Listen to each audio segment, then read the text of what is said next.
Why are humans afraid of the dark? Almost every child goes through a phase of being terrified of the dark. Ask them why, and they can't really explain it. There's no monster in the closet, there's no threat under the bed, and yet the fear feels completely real, completely justified, like the room itself has changed the moment the lights go off. Adults grow out of admitting it, but the feeling doesn't fully disappear. Walking through an unfamiliar house at night or through the woods after sunset, most people feel a low hum of unease they can't quite justify with logic. Nothing has actually changed except the lighting. So why does the brain react like something has? This fear also isn't something you'd expect to be universal if it were simply learned from bad personal experiences.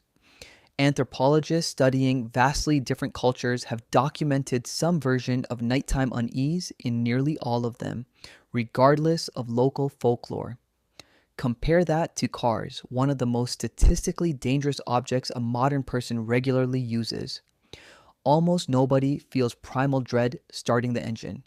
The brain never built a dedicated alarm system for automobiles because they didn't exist during the window when our fear circuitry evolved.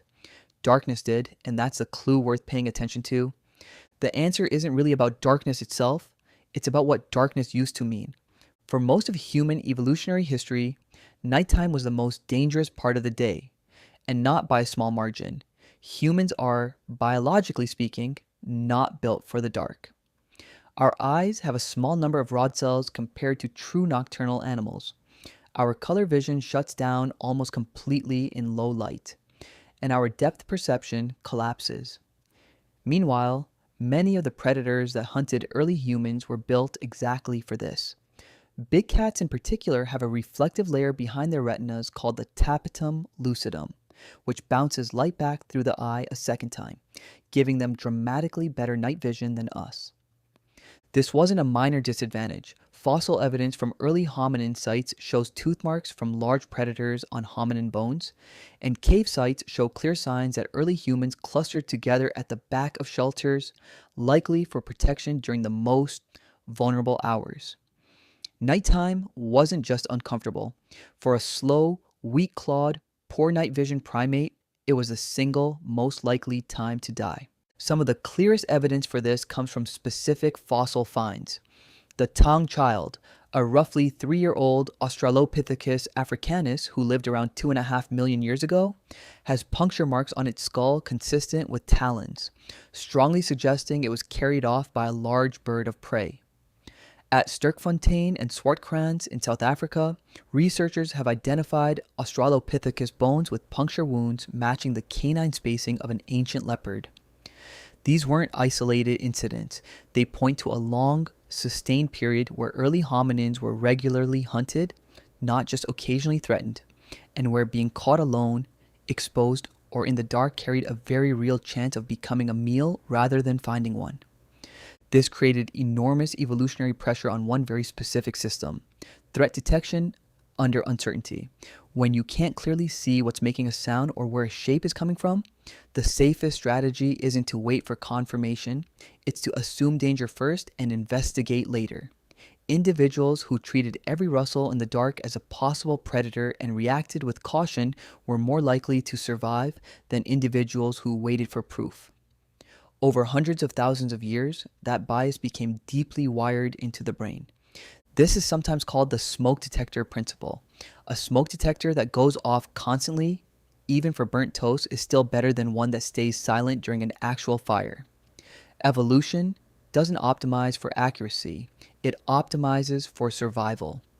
A nervous system that occasionally overreacts to a shadow costs you a moment of unnecessary fear. A nervous system that underreacts to an actual predator costs you your life. Only one of those mistakes gets your genes removed from the pool. The amygdala, the brain's threat detection center, becomes measurably more active in low light and no light conditions. Ambiguous shapes are more likely to be interpreted as threatening. Movement is more likely to be misread as directed at you. And the brain fills in gaps in incomplete sensory information with worst-case assumptions. This isn't irrational. It's a system doing exactly what it evolved to do. In an environment where the cost of being wrong once used to be fatal, This pattern shows up developmentally too. Fear of the dark in children isn't random. It reliably peaks around ages 2 through 6, precisely the window when a child becomes mobile enough to wander from a caregiver's side, but still lacks the strength or judgment to defend itself. Researchers studying childhood fears have long noted that separation from a protective adult, especially at night, would have been one of the riskiest situations a young hominin could find itself in. The fear isn't really about the dark room, it functions as an ancient safeguard, built to keep small, vulnerable bodies close to protection during exactly the hours when protection mattered most. There's also a deeper layer to this. Ecologists studying modern prey animals describe something called the landscape of fear, the idea that prey species don't just react to predators, they restructure their entire behavior around the possibility of predators, even in areas where none are currently present. Deer avoid certain valleys at dusk not because a wolf is there right now, but because that terrain has historically been where wolves succeed. Humans likely carry an inherited version of the exact same instinct. Open darkness, enclosed unfamiliar spaces, and quiet stillness all resemble the conditions under which our ancestors were most likely to be hunted, whether or not anything is actually out there tonight. Sleep made this vulnerability worse. A sleeping human is functionally the easiest possible target, unable to see, hear clearly, or react in time.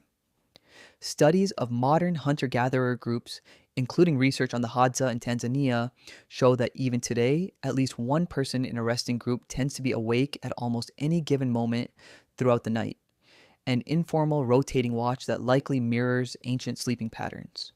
Groups that slept in this staggered, partially alert pattern were less likely to be caught fully unaware. Groups that simply didn't pass on their genes as often. Fire changed the equation, but it didn't erase the underlying wiring. Controlled fire pushed back the physical danger of night substantially, deterring predators and extending the hours humans could safely remain active. It's likely no coincidence that fire also coincides with the rise of nighttime storytelling, one of the primary ways complex culture, myth, and social bonding were transmitted for tens of thousands of years before writing existed.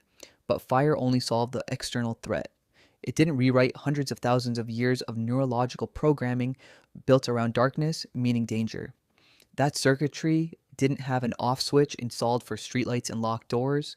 This is why the fear doesn't feel proportional to modern life. There is no evolutionary shortcut for updating instinct based on new information like home security systems or the fact that large predators no longer share your neighborhood. The amygdala doesn't know any of that. It's still running software built for a world where losing sight of your surroundings after sunset carried a real chance of being someone else's meal. So when a shadow in a hallway makes your heart rate spike for no clear reason, that isn't a malfunction. It's an incredibly old alarm system, tuned by an enormous number of ancestors who didn't survive the nights they should have been more afraid, still running exactly as designed, just in a world that no longer needs it running quite this hard. If this video meant something to you, subscribe. There's more where this came from. I'll see you in the next one. Bye.